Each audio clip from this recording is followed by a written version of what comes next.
বিদ্যালয় নাকি গোয়াল ঘর? বেহাল মাধবনগর দ্বাদশ শ্রেণী বিদ্যালয় ঘিরে ক্ষোভ। সরকারের শিক্ষা ব্যবস্থার ভূমিকা নিয়ে প্রশ্ন। উন্নত শিক্ষা ব্যবস্থার প্রতিশ্রুতি দিলেও বাস্তবে সরকারি বিদ্যালয়ের করুণ চিত্র যেন সেই দাবিকেই প্রশ্নের মুখে দাঁড় করাচ্ছে। দক্ষিণ ত্রিপুরার পোয়াংবাড়ি আরডি ব্লকের অন্তর্গত মাধবনগর দ্বাদশ শ্রেণী বিদ্যালয়ের বেহাল অবস্থা নিয়ে ক্ষোভ প্রকাশ করেছেন অভিভাবক, ছাত্রছাত্রী এবং স্থানীয় বাসিন্দারা। অভিযোগ, দীর্ঘদিন ধরে বিদ্যালয় চত্বর অপরিষ্কার অবস্থায় পড়ে রয়েছে। সীমানা প্রাচীর না থাকায় এক শ্রেণীর অসাধু ব্যক্তি বিদ্যালয়ের শ্রেণীকক্ষেই গরু ছাগল বেঁধে রাখছেন। শৌচাগারগুলো নোংরায় ভরে থাকায় তা কার্যত ব্যবহারের অযোগ্য হয়ে পড়েছে। বিদ্যালয়ের প্রধান শিক্ষকও সমস্যার কথা স্বীকার করে জানিয়েছেন, সীমানা প্রাচীর না থাকায় বহিরাগতদের অবাধ যাতায়াত বন্ধ করা সম্ভব হচ্ছে না। ফলে বিদ্যালয়ের পরিবেশ দিন দিন আরো খারাপ হচ্ছে। এছাড়াও অভিযোগ রয়েছে, সামান্য বৃষ্টিতে শ্রেণীকক্ষে জল ঢুকে পড়ে। দীর্ঘদিন পরিষ্কার না হওয়ায় পানীয় জলের ট্যাঙ্কও অস্বাস্থ্যকর অবস্থায় রয়েছে।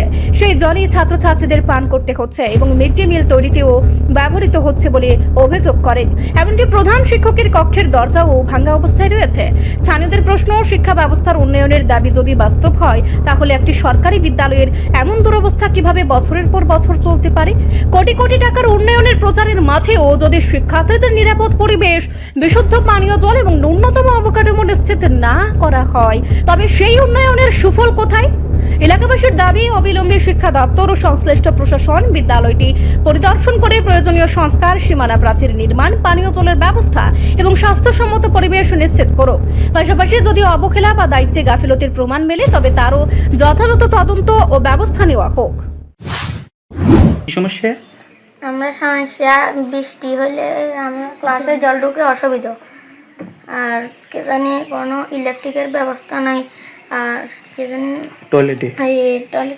টয়লেটও বাইরে মানুষের টয়লেট করে যাবে, আর ক্লাসে বাইরে মানুষের টয়লেট নোংরা করে রাখে, তোমরা অসুবিধা। হ্যাঁ, আর কে জানি 3-4 এক লগে বললে ক্লাসে হইলে অন্য ক্লাস হইতে পারে না, আর মানে বইতে কষ্ট, 3-4 এক ক্লাসে কষ্ট বইতে, আর এমনি অসুবিধা হয় কারণে বৃষ্টি হলে জল ঢুকে পুড়ে যাবে।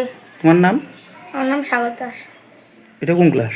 এটা ক্লাস 4, ক্লাস 3। সমস্যা কি স্যার? সমস্যা হলো আমার স্কুলে মূলত বর্ষা হইলে জল ঢোকে।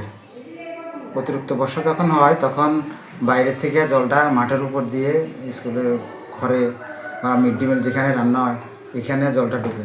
আর কিছু কিছু জায়গা আছে যেমন টিনটা ভাঙা, ঘরটা একটু দুর্বল, অনেক বছর আগে পুরানো ঘর তো, ঘরটা দুর্বল, যে কোনো সময়ে স্টুডেন্টের বা বাচ্চাদের উপর এটা ভাঙিয়ে পড়তে পারে। এটা একটু রিস্ক। যেমন আমার এই ঘরটার মধ্যেও 2-1 ফাঁকে ফুঁকে একটু জল টল পড়ে। আবার এই দরজাটাও কিন্তু একটা আছে, এমনভাবে আছে এটা দরজাটা খোলা যায় না, একটা সাইড একটা পার্ট কিন্তু একদম লাগানো ফিক্সড, এইভাবেই থাকে, খোলা থাকে, শুধু একটা পার্ট লাগানো যায়। যদি ঠিকভাবে সুন্দরভাবে যদি এটা করা যায় তাহলে আমি বাচ্চাটির সঠিকভাবে শিক্ষাটা দেওয়া যায়।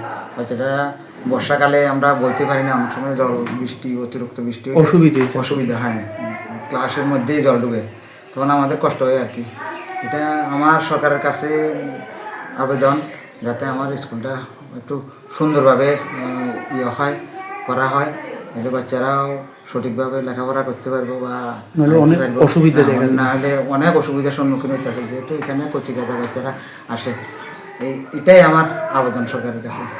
এই স্কুলটার নাম কি? স্কুলটার নাম মাধবনগর দ্বাদশ শ্রেণী প্রাথমিক বিভাগ। আর আপনার নাম? আমার নাম মৃদুল কান্তি হালদার, আমি প্রাইমারি HM হিসাবে আছি। রিপোর্ট, সংবাদ প্রতীক্ষা।